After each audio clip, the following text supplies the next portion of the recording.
Hey everybody, I'm going to be showing you how to make an apple cider bundt cake today.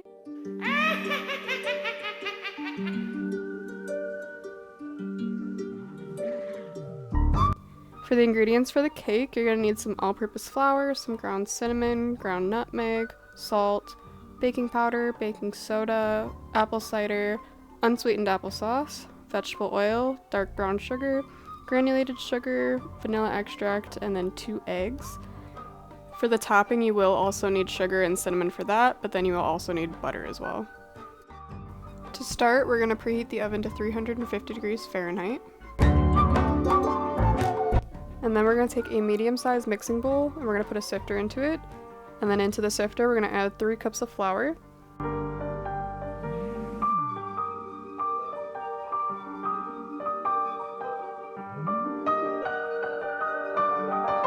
2 teaspoons cinnamon, 1/4 teaspoon nutmeg, 1 teaspoon salt, 2 teaspoons baking powder, and 1/2 teaspoon of baking soda. And then you're just going to want to sift everything together until combined. In a separate container, we're going to add 1 cup of apple cider,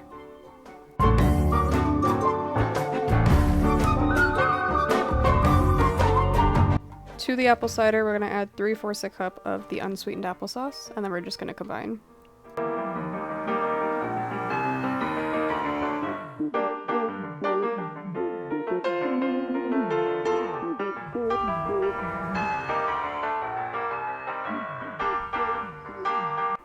And now we're going to take a large bowl and we're going to add 2/3 a cup of vegetable oil, 2/3 a cup of dark brown sugar, 1 cup of granulated sugar, 2 teaspoons of vanilla extract, and 2 eggs.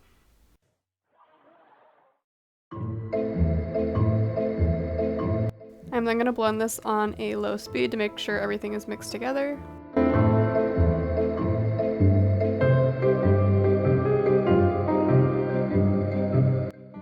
And then scrape down the sides of the bowl as needed. Into this mixture, we're going to add a little bit of flour and we're going to beat it until mixed together.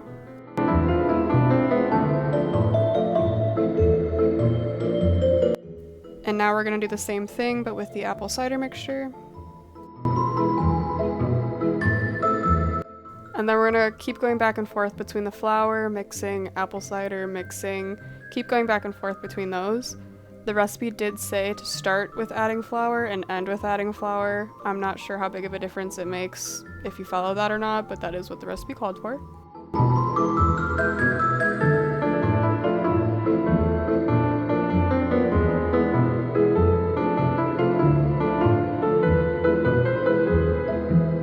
And it's now time to spray the bundt pan. I'm just using a little pan butter spray on this.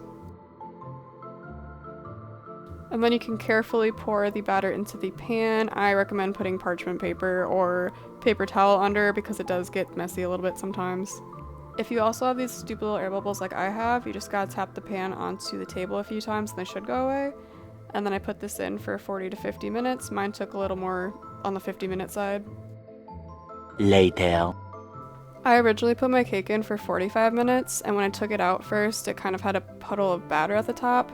And so if it's still wet or looks just not fully done, I would put it back in for 2 to 3 minutes until you can put like a wooden dowel, a toothpick. I'm using a skewer here and it comes out clean. And then I let it sit and cool on a drying rack for a bit. And I totally missed the cup here, but the recipe calls for 3 tablespoons of butter melted. And then also in a separate container, you're going to do 1/3 a cup of sugar and 2 teaspoons of cinnamon and mix that together. This is going to be for the topping. And honestly, this was kind of a lot for what I had. I had a lot left over of the butter, cinnamon, and sugar. So you can always start with like half of this and then just heat up more if you want to. But we are going to take that butter and just brush it on.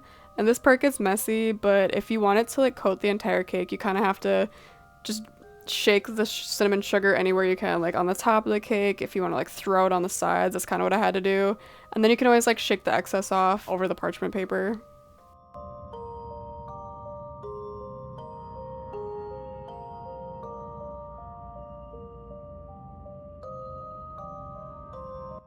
This was the final product of the cake that I made. I personally recommend taking this to like a family get-together or like a friend gathering, something of that sort where there's a lot of people that could enjoy it because it is very filling.